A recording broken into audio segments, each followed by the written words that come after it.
Visitors from the stars. It started with a sound, a deep, low hum that shook the sky. Birds flew away. Dogs barked. People came out of their homes and looked up. Something strange was happening. A giant ship appeared in the clouds. It was not like any airplane or satellite. It was round, dark, and glowing with blue lights. It moved slowly but made the sky feel heavy. Cities all around the world could see it. News channels broke into emergency broadcasts. Unidentified flying. Object seen above Earth. It's not human-made. The world froze. Fear spread. Some people prayed. Others took out their phones. Everyone watched. The ship did not attack. It stayed in the sky for hours. Silent. Watching. Then, it moved. Slowly it flew toward a large desert in the middle of nowhere. It landed gently, shaking the sand around it. From the ship, a door opened. A ramp came down. And out came them. Tall. Strong. Wearing silver armor and long capes. Their skin was different shades, blue, gold, and dark silver. Their eyes glowed faintly. They walked like they were born to rule. They were not human. They were alien warrior women. The leader stepped forward. Her name was General Zalara. She had short silver hair, sharp eyes, and a voice that was cold like ice.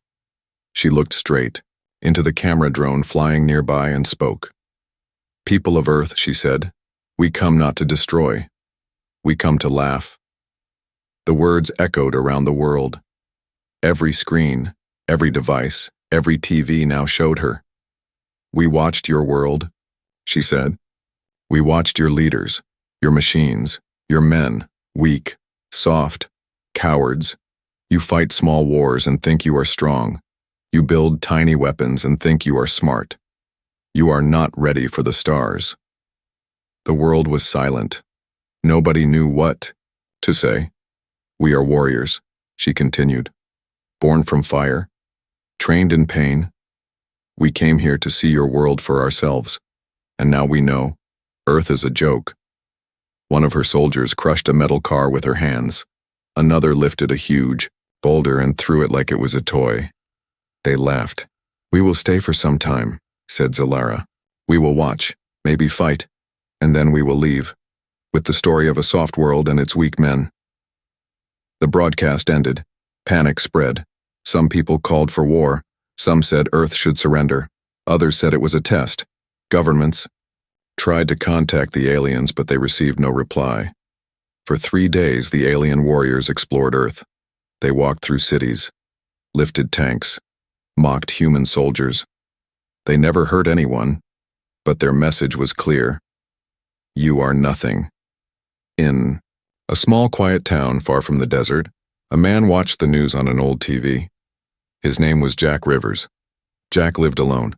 He was a mechanic, fixed cars, built machines in his garage. He had a dog named Max and a quiet life. But Jack was not always a quiet man.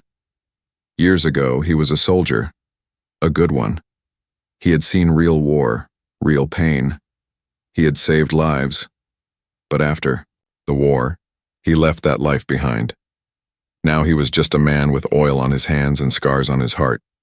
As he watched the alien women lift buildings and laugh at Earth's people, he didn't look scared. He didn't panic, he didn't even speak, he just smiled a little. His dog barked. "Yeah, Max," Jack said. "They don't know Earth yet." He walked into his garage and closed the door behind him. Inside were old weapons, old blueprints, machines he never used, and memories he tried to forget. He looked around and took a deep breath. Far away, General Zalara stood on a mountain and looked over a city. "They're not even worth fighting," she said to her soldiers. "But maybe, one of them will try." She smiled coldly. Jack in his garage picked up a tool and began to work. Meet Jack Rivers. The world was still talking about the alien warrior women. TV shows ran 24/7 updates. News anchors argued. Scientists were confused. World leaders were silent. The aliens had not attacked anyone, yet, but they didn't need to. Their message had been clear. You are weak. And now they were walking freely through Earth's cities, villages, and bases, watching and judging everything. But in one quiet town, far away from the cameras, one man didn't care about the chaos. He was too busy fixing a tractor. His name was Jack Rivers. Jack was not famous. He wasn't rich or powerful. He lived on the edge of a small town with dusty roads and friendly neighbors. Everyone knew him as the guy who can fix anything. If your car was broken, go to Jack. If your generator stopped working, go to Jack. He didn't talk much, didn't smile often, but he always helped. What people didn't know, or didn't ask, was about his past. Jack was once part of an elite military unit. Special operations, missions no one heard about, wars that weren't on the news. He had medals, scars, and memories too heavy to carry. After one final mission, something inside him broke. He left the army, moved to this quiet town, and never looked back. But trouble had a way of finding him. That evening, Jack sat outside his garage, sipping coffee, watching the sunset. His dog, Max, a big golden retriever, lay at his feet. The radio buzzed nearby with the latest news. Alien warriors now walking through Tokyo. No response from world leaders. People are calling it the Great Mockery. Jack didn't react. He scratched Max behind the ear. Then his phone rang. He stared at the screen. The number was hidden. He knew what that meant. He picked it up. "Rivers," said a deep voice. "Colonel Briggs," Jack said quietly. "I know you don't want calls. I know you want peace, but this isn't normal." "I saw," Jack replied. "They're coming your way." Jack looked at the sky. It was clear, but he could feel something in the air, a strange tension. "Are they dangerous?" he asked. "They haven't killed anyone," the colonel said. "But they've broken our pride, and that's more dangerous." Jack didn't speak. The colonel continued. "Our best soldiers couldn't touch them. They laughed, said our strongest men are children to them. And now?" Jack asked. "They're heading near you. No one ordered them. They just go where they want." Jack ended the call. He stood up, walked into his garage, and looked at the wall. There, it was, an old wooden crate, dusty, forgotten. He opened it. Inside was a set of worn-down dog tags, a folded photo of his old squad, a strange metal glove with wires, and a short blade made of dark steel, something not found on Earth. He ran his hand across the blade. Old memories flashed in his mind. Fire, screams, a burning ship, another world. He closed the box. The next day, strange visitors entered the town. They didn't need to speak. Everyone knew who they were. 3 alien warrior women. One tall, one fast, one with glowing eyes. People froze. Some ran inside. Others stared. The sheriff tried to talk to them, but they ignored him. The tall one lifted a car with one hand. "Earth metal is weak," she said. The fast one ran circles around the town square in seconds. "Earth people are slow," she said. The one with glowing eyes looked at the townsfolk. "You are all afraid," she said. Then she pointed at a farmer. "You. Fight me." The farmer shook his head, terrified. He couldn't move. They laughed, but then a voice came from behind. "I'll do it." They turned. Jack Rivers stood there wearing old boots, a gray shirt, and a calm look in his eyes. "Who are you?" the tall one asked. "Just a mechanic." She laughed. "You will break." "Maybe," Jack said. "Try me." The crowd gasped. The sheriff whispered, "Jack, are you crazy?" Jack didn't answer. The tall warrior stepped forward. "If I win, you kneel." Jack nodded. "And if I win, you leave." She grinned. The fight was short, but shocking. She charged like a bull, expecting to knock him down in one hit. But Jack sidestepped, grabbed a wrench from a table, and used her own weight to trip her. She crashed into the dirt. She stood again, angry now. He used his surroundings, wires, dust, even a toolbox, to confuse her. His movements were sharp, trained. In the end, she was flat on the ground, her armor dented, her pride bruised. Jack stood over her and said only one thing. "Earth teaches pain differently. The other warriors stepped forward, ready to fight, but the one on the ground raised her hand. "Enough," she said. "He wins." The aliens turned and left. Quiet. No jokes this time. The town stood still. Then slowly, people started clapping. Jack looked at Max, who wagged his tail. "Let's go home," he said. But far above, on the alien ship, General Zalara watched the footage. She narrowed her eyes. "Find that man," she said. First encounter. The desert wind blew quietly across the land. High above, the alien warship floated like a dark cloud, silent and watching. Inside the command room, General Zalara stood with her arms crossed, staring at a glowing screen. It showed a video loop. A human man, no armor, no alien tech, defeating her elite warrior with nothing but skill and a wrench. Again and again. The footage played. Her soldiers stood still, waiting for orders. No one spoke. No one dared. Zalara finally turned. "His name is Jack Rivers," she said. "He humiliated one of us. He broke our honor. Earth has many weak men, but this one, he is different." One soldier, Seren, the youngest among them, whispered, "Perhaps humans are not as soft as we thought." Zalara's eyes glowed with anger. "We are not here to respect them. We are here to test them. I will go myself." Meanwhile, on Earth, Jack Rivers returned to his garage, hoping things would go back to normal. They didn't. Reporters came from the nearest cities. Drones flew overhead, military trucks parked nearby. The world now knew his name. Jack ignored it all. He worked on machines like usual, drank his coffee, played fetch with Max. But inside he was thinking, remembering, preparing. He had been through wars before, but never like this. At night, he looked at the stars and felt something strange in his chest. Not fear, not pride, but a challenge. And challenges woke up the old Jack, the soldier Jack. 3 days later, the alien ship moved again. This time it came closer. Everyone in the town could see it now. A black shape floating over the hills. Wind blew harder. Power flickered. The air became heavier. Then it landed, not far from Jack's home.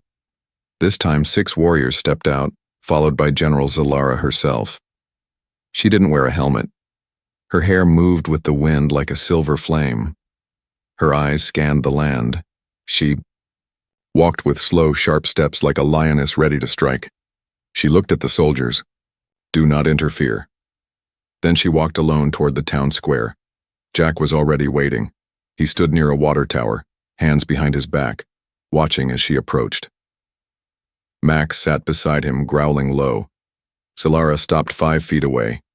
"So," she said, "you are the famous Earthman." Jack looked her in the eye.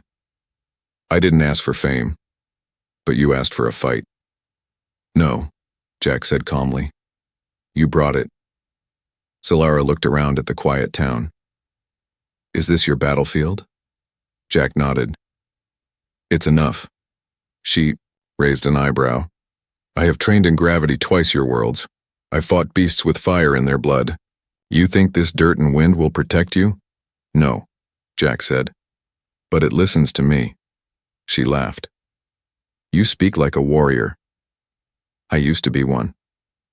"Then show me," Zalara said. She took off her cape and tossed it aside. The fight begins. It wasn't a fair fight. Zalara moved like lightning. Her strikes were fast, heavy, sharp. Every punch could break concrete. Every kick sent shock waves. But Jack didn't meet her with strength. He met her with timing, with experience. He dodged, rolled, used barrels, wires, sand, and even broken wood to change her direction. She smashed walls. He stayed just out of reach. She grunted, angry now. "Stop running." "I'm not running," Jack said. "I'm watching." And then, when she overextended, he struck. Not with power, but with precision. He hit pressure points, weak joints, spots her armor couldn't protect. She stumbled back. For the first time, she looked surprised. A change in the wind. Solara stepped back, breathing hard. Sweat ran down her temple. Jack stood still, calm. This is not what I expected. She said. That's Earth, Jack replied. You come here thinking strength is everything, but real strength is knowing when to fight and when to wait. She looked at him. Why do you care? Why not hide like the others? Jack looked toward the hills where his old squad had once trained, then at Max, then back at her, because someone has to remind you that Earth is not a joke. And then, boom. Suddenly, a blast hit the side of the alien ship. Everyone turned. A second alien ship, smaller, darker, and unknown, had appeared in the sky. It opened fire on the first. Jack and Solara both ducked as the shockwave hit the ground. The sky was filled with explosions. Alien against alien. Jack shouted, Are those yours? Solara's face turned serious. No, that's not my fleet. Her. Soldiers ran toward her, weapons ready. Jack grabbed a fallen communicator from one of them and heard voices in a strange language. Then, English words. Phase 2. Activated. Earth is ours now. The real enemy. Appears. Jack looked at Solara. So, this was never about mocking Earth. Solara clenched her fists. Someone used us. Someone wanted Earth distracted, while they prepared to invade. Jack sighed. That's the oldest trick in the book. Solara looked at him. We are enemies, Earthman. We were, Jack said. Now we're allies. She extended her hand. He shook it. Max barked. The ground shook again. Above them, 3 more enemy ships entered the sky. The real war had begun. Test of power. Smoke filled the sky.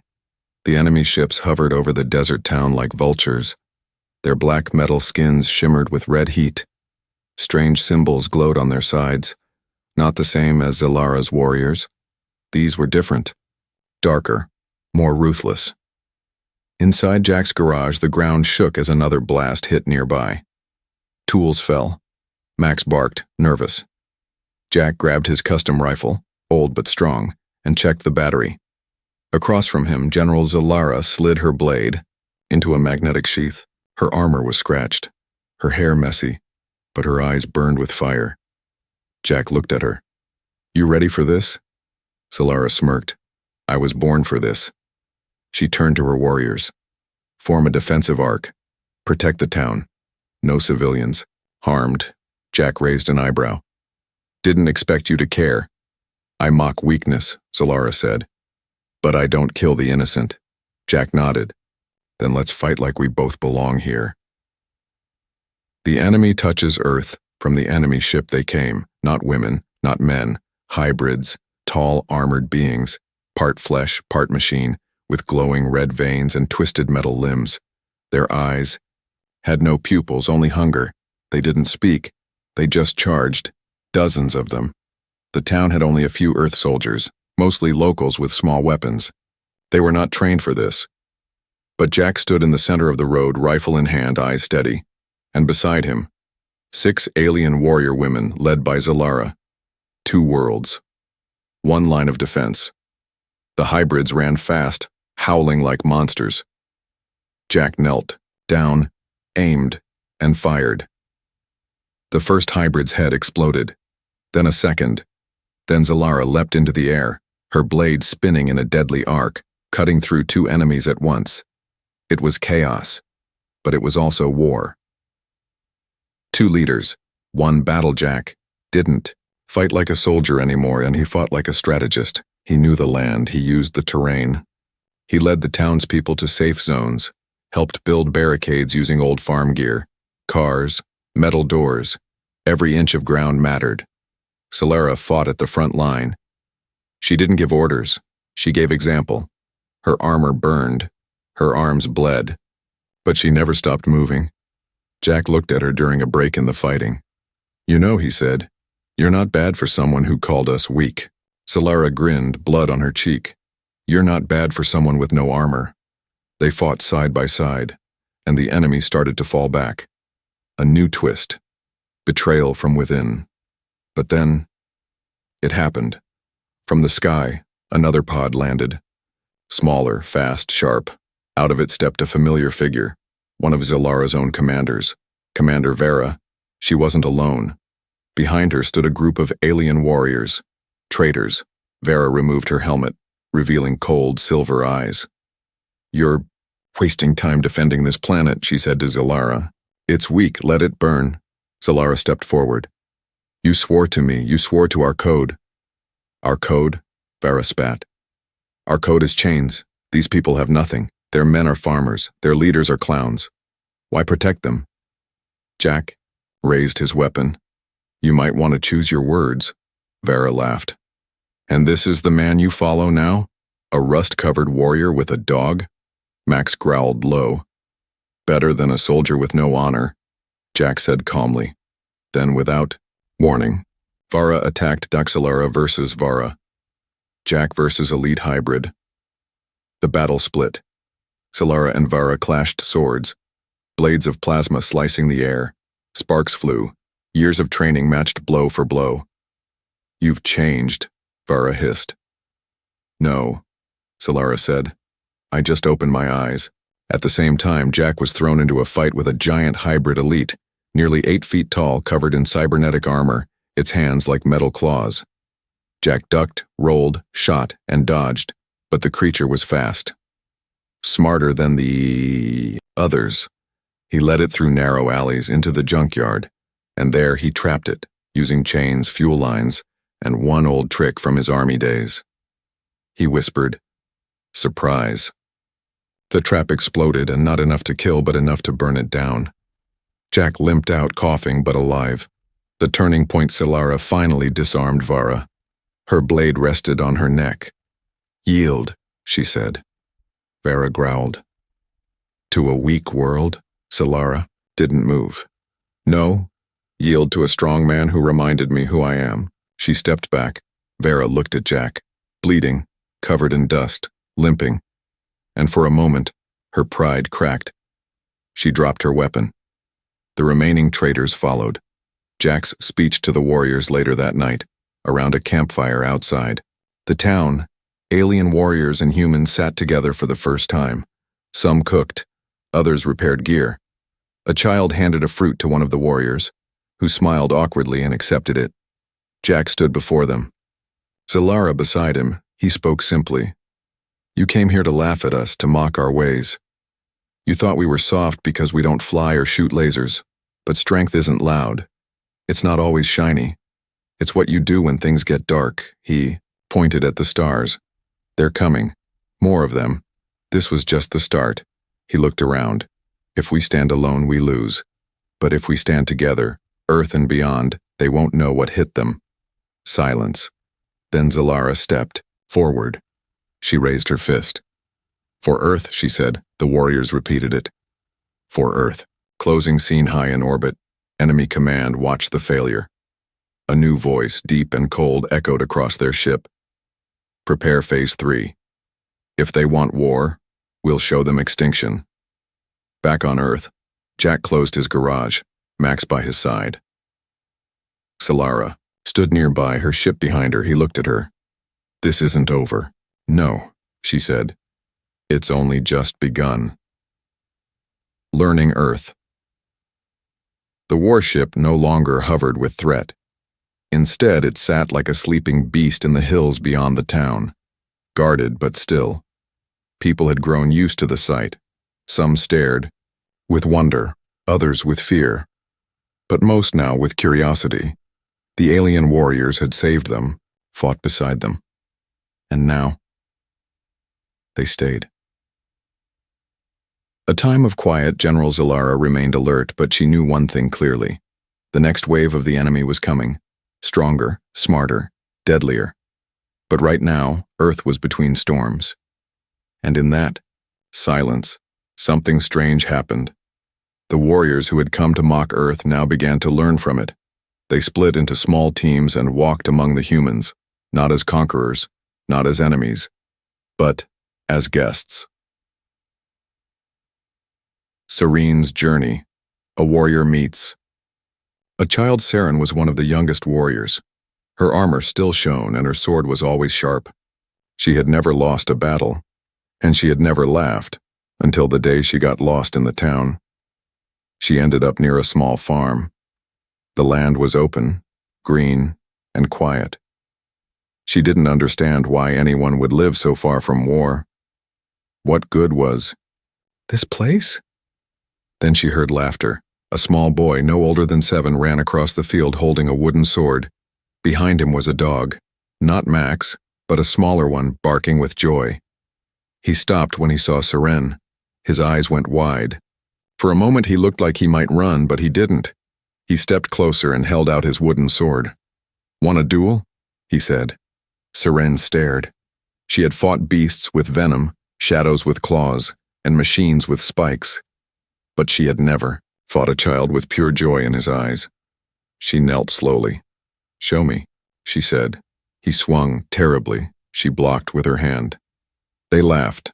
Solara and the music general Solara did not smile easily. She had been raised in war academies, forged in combat, taught that emotion was weakness. But one night, she wandered into the town square. There, an old man played a guitar. A few others joined. Harmonica, drums, soft voices. No one commanded, no one trained. They just played. She stood at the edge, arms crossed. Then a woman offered her something, a cup of tea and a chair. She sat, not knowing why. The music touched something ancient inside her, something that had never been named. When the song ended, she asked, "What was that?" The old man smiled. "A story without words." Solara looked up at the stars. She finally understood. Jack's mission, preparing for the storm. While the warriors explored Earth, Jack Rivers didn't rest. He worked. He gathered blueprints, old military tech, and alien scraps. He met with scientists and mechanics from nearby cities. People who once thought he was a ghost now saw him as a leader. He built weapons, not to destroy, but to defend. He trained locals, teaching them how to move, think, and fight like survivors, and he worked with Solara. They didn't always agree. She believed in control. Jack believed in chaos. But together they found a middle path. One day, while working on a hybrid detection scanner, Solara asked him, "Why are you doing all this?" Jack didn't stop welding. "Because Earth is mine, and when someone threatens your home, you fight. Even if you're tired, even if you're broken." She looked at him quiet, then said, "You'd have made a good warrior on my world." Jack smiled. "I already am on mine. Signs in the sky, but peace doesn't last." One evening, a farmer called Jack to the fields. "I saw something," he said. "It wasn't from here." Jack arrived with binoculars and 2 of Zalara's scouts. What they found shook them. Deep footprints, not boots, not paws, clawed feet, the size of barrels, heavy, precise, fresh. Solara touched the ground. "Recon units, sent ahead before the full invasion." Jack stood. "They're already here." He looked at the town. "We're out of time." The warning Solara gathered her warriors in front of the human townsfolk. Jack stood beside her. Her voice rang clear. "The enemy is watching, learning. They test your defenses. Soon they will strike. Not just this town, but your world, your oceans, your cities, your sky." She pointed at the people. "You are not soldiers, but you are earthlings, and I've seen what that means. It means you do not quit. You fight, in ways the stars forgot." A farmer raised his hand. "What if we lose?" Jack answered. "Then we lose standing up." Saren's realization. Later that night, Saren sat on a rooftop watching the stars. The child she had played with earlier gave her a gift. A small drawing of her in armor, with the words, "My hero." She held the paper like it was made of gold. She had trained for war, her whole life. But in that moment, she felt something heavier than any blade. Responsibility. Not for herself, but for someone small who believed in her. A visit from the enemy deep in the forest, a man walked alone. He wore no armor. No name. His skin was pale and his eyes burned red. He was not fully alive. He found an alien warrior on patrol. She raised her weapon, too slow. In seconds, he crushed her throat, then whispered, "Earth will scream soon." He vanished like smoke. Back in the town, Jack stood in his garage watching Max sleep. Solara walked in holding something. It was the boy's wooden sword. "I think we understand you now," she said. Jack raised an eyebrow. "What's that?" She placed the wooden sword next to Jack's metal blade on the wall. "That sometimes strength doesn't come from steel." Jack looked at it, thought for a long time, then said, "We'll need both for what's coming." Closing. Seen far above Earth, deep in the enemy's mothership, a figure watched Earth through glowing screens. An assistant spoke. "Their spirit is growing." The figure turned. "Then crush it before it spreads." The challenge within. Midnight silence. Before the storm, night fell over Earth with a strange kind of quiet. No gunfire, no alarms. No ships in the sky. But no one could sleep. Jack Rivers sat alone in the town's old watchtower, looking out into the dark fields. The stars were clear, too clear. His fingers tapped the barrel of his rifle slowly. Max sat next to him, ears alert, tail still. Jack could feel it. The storm was close now, and this time it wasn't just coming from the sky. Solara's uneasy command inside the alien ship parked on the ridge. General Solara stared at her warrior logs. Something wasn't right. Reports showed missing patrols. Lost signals. Strange energy readings underground. Even worse, some of her own soldiers were changing, not in body, but in loyalty. She called a meeting of her captains. Warriors stood in formation, but their eyes were different. Cold. Distracted. Solara stepped forward. "Who is feeding lies into my army?" she demanded. No one answered. But one warrior, Captain Drea, held her gaze longer than she should have. Solara noticed Jack's doubts. Back on Earth's side, Jack was repairing a turret with an engineer when a young soldier approached. "Sir," the soldier said, "why are we trusting them?" Jack paused. "Trusting who?" "The aliens. What if they change sides again? What if this whole thing is a trick?" Jack stood up and looked the young man in the eyes. "I've fought liars. I've fought traitors. You can feel it when someone's not real. Can you feel it now?" Jack didn't answer immediately. He looked up toward the alien ship. "I feel a storm inside their ranks. And storms break things. Fast." The room. First fracture that night, Captain Drea left her station without orders. Serene followed her, quiet, careful, curious. Drea entered an old Earth bunker, long abandoned. But it wasn't empty now. Inside were two cloaked hybrids, enemy agents. They handed her a glowing black shard. Drea touched it. Her eyes turned red for a second, just a blink. "You'll get your reward," one of them said. "You better," Drea replied. "I've waited long enough." Serene's hands shook. Drea was betraying them all. She turned to run, but she stepped on a loose rock. Drea turned. Their eyes met. The duel in the dark. Seren ran into the trees. Drea followed, blade drawn. They fought under moonlight, metal clashing, breath sharp. "Why?" Seren shouted. "Why betray the code?" Drea growled. "Because I'm tired of following fools. Solara is soft now. Earth has poisoned her." "She found something stronger than war," Seren said. "Then she's not our leader anymore." Drea slashed hard, cutting Seren's arm, but Seren fought back with fire. This wasn't training anymore. This was survival. In the end, Drea slipped, and Seren held her blade to her throat.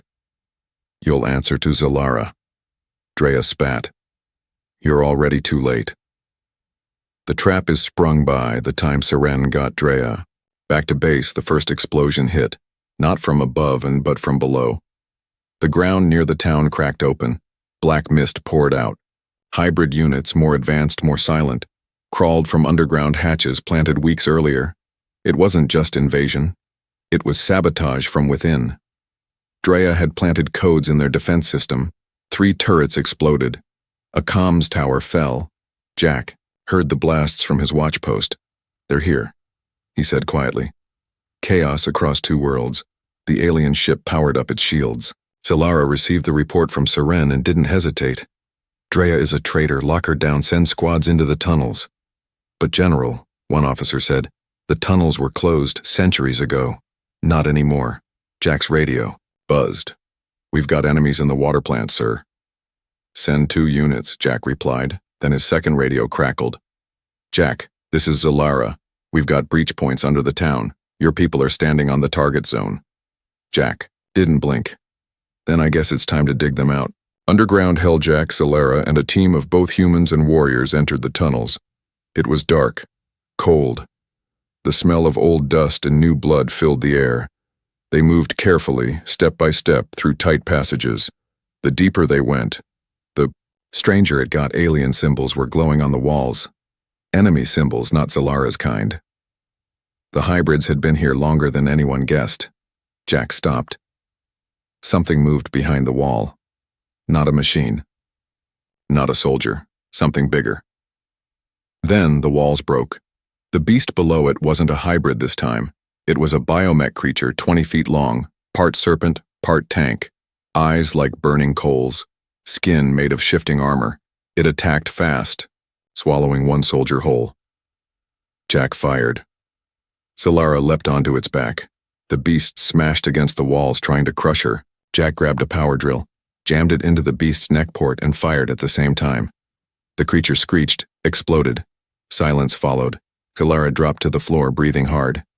"Next time," Jack said, helping her up, "we bring a bigger drill." She laughed for the first time in days. Back on the surface, the town was still holding. Seren, now wounded but burning with courage, stood with the humans and alien warriors. They fought together, covered each other, protected the children, and then the sky lit up again. Not an enemy ship this time, but Earth's reinforcements. Jets, choppers, tanks, humans from all over, finally arriving. The tide began to turn. Drea's fate back in the command room. Solara stood before Drea, who was locked in energy cuffs. "You were one of my best," Solara said. "You became weak," Drea replied. "No," Solara said. "I became something better." She looked at Seren. "You have the heart now. Lead the second unit." Seren saluted, eyes full of fire. Jack's final prep. Jack stood before a hologram of Earth. Red dots blinked. Too many still to fight. But now, they had a chance. He looked at Solara. "You said you came here to laugh at us." "I was wrong," she replied. "I came here to remember what real strength looks like." Jack pointed at the map. "The final battle's coming. The core ship is still out there, and if we don't stop it, Earth burns." Solara nodded. "Then we strike first." Closing scene. The enemy reacts on. The enemy flagship, the dark figure, watched the battle reports. So many failures. But one message stood out. Earth and alien have united. The figure turned to the shadows behind him. "Send in the command unit. Bring the execution fleet, burn them both." And then, with a chilling smile, "Let's show Earth your extinction." They finally saw him. Earth before dawn, the sky was not dark. It was blood red. Massive enemy ships, black as oil, sharp as blades, hovered in the upper atmosphere. They blocked the sun. Their lights blinked like warning signals. Inside them were legions of biomechanical warriors, machines mixed with muscle, hearts twisted by war, and in the center of it all, the core ship, a floating fortress the size of a city. It was not just a weapon. It was a statement. This was not a battle. This was an execution. Inside the command tent, Earth's last hope stood in a dusty tent just beyond the town, surrounded by satellite feeds, old maps, and fast-beating hearts. Jack Rivers paced slowly, his eyes locked on the data. Solara stood beside him, arms crossed, watching him more than the map. He hadn't slept. His face was bruised, his arm was wrapped, but his voice was steady. "We don't fight to win," Jack said. "We fight to stop them long enough to send a message. That Earth doesn't roll over, that we don't break." A young soldier whispered, "How do we beat that thing?" He pointed at the core ship on the screen. Jack didn't hesitate. "We don't destroy it. We get inside it."